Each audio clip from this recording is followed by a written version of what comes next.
కుక్కతొక వంకర నక్క బుద్ధిలో ఉండే వంకర ఒకసారిగా మారవు అని తమిళనాడులో మరొకసారి నిరూపితమవుతున్నట్టుగా ఉంది. టీవీకే అధినేత విజయ్ గవర్నర్ రాజేంద్ర విశ్వనాథ్ హర్లేకర్ను మూడోసారి కలుసుకున్న తర్వాత వామపక్షాలు సిపిఐ సిపిఎం బేషరతుగా బయట నుంచి మద్దతు ఇవ్వడానికి అంగీకరించిన తర్వాత ప్రమాణ స్వీకారం రేపు ఉంటుందని చెప్పి చాలా విస్తృతంగా వార్తలు వచ్చాయి. రాజ్భవన్ వర్గాలు దీన్ని ఏం కాదనలేదు, వాళ్ళు దాన్ని సానుకూలంగానే స్పందించారు, అలాంటి సంకేతాలు ఇచ్చారు. అప్పుడు IUML Muslim League, Indian Muslim League, VCK Viduthalai Chiruthaigal కచ్చి అది కూడా మద్దతు తెలుపుతుంది. 120కి చేరింది విజయ్ మద్దతు అని స్టోరీస్ వచ్చాయి. ఆ తర్వాత విజయ్ సిపిఎం ఆఫీస్కి వెళ్ళారు, సిపిఐ ఆఫీస్కి వెళ్ళారు, వాళ్ళతో పరస్పరం ప్రశ్నించుకొని మద్దతు తెలుపుకున్నారు, అన్ని ట్వీట్స్ చేశారు. ఇదంతా అయిన తర్వాత సాయంత్రం 9 నుంచి వార్తలు మొదలైనవి. ఆటంకాలు వస్తున్నాయి. వీసీకే కానీ ఐయుఎంఎల్ కానీ ఉత్తరాలు ఇవ్వలేదు మద్దతు తెలుపుతున్నట్టుగా. కాబట్టి గవర్నర్ హర్లేకర్ విజయ్కి అవకాశం ఇవ్వలేదు ఇంకా అని. ఇప్పుడు 11 అవుతున్న ఈ సమయంలో ఇప్పటికి కూడా స్పష్టత లేదు. కానీ గవర్నర్కు సన్నిహితులైన వాళ్ళు జాతీయ మీడియాకి చెప్తున్నారు, వాళ్ళిద్దరు ఉత్తరాలు ఇవ్వలేదు కాబట్టి విజయ్కి 116 ఉన్నాయి, అందుకని స్పష్టమైన మెజారిటీ నిరూపించుకోలేదు కాబట్టి రేపు ప్రమాణ స్వీకారానికి అనుమతి లేదు అని. ఇది చాలా షాకింగ్. అంటే మరొకసారి బుద్ధి ప్రదర్శిస్తున్నారు.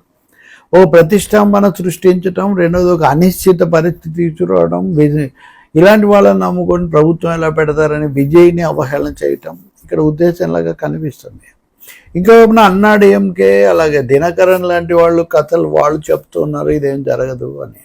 అన్నా డిఎంకే దగ్గర అవుతున్నాయనే కథలు చాలా వేగంగా ఉన్నాయి. కాబట్టి తమిళనాడు రాజకీయం ఇంకా ఈరోజు రాత్రి అంతా కూడా రేపు కూడా నడిచేట్టుగా కనిపిస్తుంది.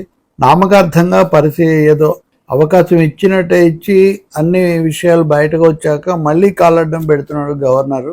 కానీ ఇవన్నీ విజయ్ని మరింత బలోపేతం చేస్తాయి. ఇప్పటి వరకు ఆయన మామూలు కథ హీరోగా ప్రచారాలు వీటన్నిటితో నెగ్గి ఉంటే జన్జీ వాటి మద్దతు, ఇప్పుడు రాజకీయమైన ప్రస్థానం, నిజమైన రాజకీయ ప్రయాణం మొదలవుతుంది. ఇప్పటివరకు నిలబడ్డారు, ఆయన నిలబడాల్సిన పరిస్థితి కూడా వస్తుంది. ఎందుకంటే తమకు లోబడి ఉండని వాళ్ళు ఎవరు ముఖ్యమంత్రి కావడం ఇష్టం లేనట్టుగా ఉంది.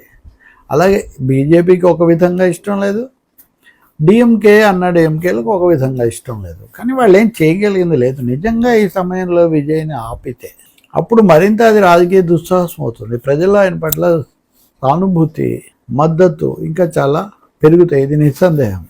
పైగా ఇంత కుట్రపూరితంగా ఇంత అడ్డగోలుగా ఆపుతారా అనే ఆగ్రహం కూడా వస్తుంది. తర్వాత దాన్ని ఎవరు ఆపలేరు. ప్రభుత్వాలను ఏర్పాటు చేసి పడగొట్టడం అది చాలాసార్లు జరిగింది, కానీ అసలు ఏర్పాటులోనే రకరకాలుగా చేయడం ఇవి మనం మహారాష్ట్రలో కూడా చూసాం.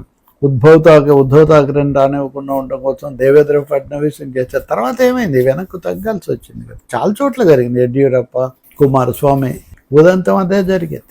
కాబట్టి బుద్ధి రాలేదు. అందుకే అన్న కుక్కతో ఒక నక్క బుద్ధి అని తప్పకుండా బెడిసి కొడుతుంది. ఇంకొంతమంది అనొచ్చు, కాకపోతే ఊరికి అనవసరంగా మీరంతా వ్యాఖ్యలు చెప్పేశారు, తొందరపడ్డారు, హడావుడి చేసింది వాళ్ళు, కుట్రపూరితంగా వ్యవహరించింది వాళ్ళు, దాని ఫలితాలు వాళ్ళు అనుభవిస్తారు. రకరకాలుగా మాటలు మార్చి వేషాలు వేస్తే ఏమవుతుంది, ప్రజలు అసహించుకుంటారు, ఆగ్రహిస్తారు, చుట్టుముట్టిన ముడతారు. మనం పక్కనే ఉన్న నేపాల్లో జరిగిన జన్జీ ఈ మార్పులు అవన్నీ మనం చూసాం. తర్వాత వచ్చిన వాళ్ళు ఏం చేస్తారు, ఎలా పాలిస్తారు అది నెక్స్ట్. కానీ ముందే అడ్డుకోవడం ఏంటి, ప్రజల తీర్పుకి ఏం విలువ లేదా? అంత అత్యధిక మెజారిటీ ఉండి నేను ఒక ప్రశ్న వేశాను, నన్ను ఇంటర్వ్యూలలో అడిగితే. ఇప్పుడు గవర్నర్కు లెటర్లు ఇచ్చి ఆయన ముందు నిరూపించుకోవాలి మెజారిటీ అని ఎక్కడుంది? మెజారిటీ అనేక విధాలు నిరూపించుకోవచ్చు, తటస్థంగా ఉండొచ్చు.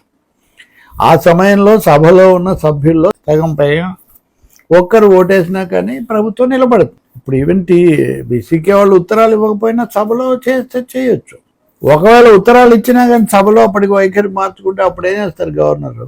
కాబట్టి ఇవన్నీ లేనిపోని ఆటంకాలు కల్పించడం కోసం వేస్తున్న పాచికలు, ఎత్తుగడలు తప్ప ఇంకోటి కాదు. వీటి కారణంగా అన్నా డిఎంకేని ముందుకు తెచ్చి పిలిచేశారని కూడా కొంతమంది కథలు ఇస్తున్నారు. నిజంగా ఇప్పుడు అన్నా డిఎంకేని అక్కడ కూర్చోబెడితే ఉభయ భ్రష్టత్వం మటుకు తప్పదు, డిఎంకేకు బీజేపీకి కూడా.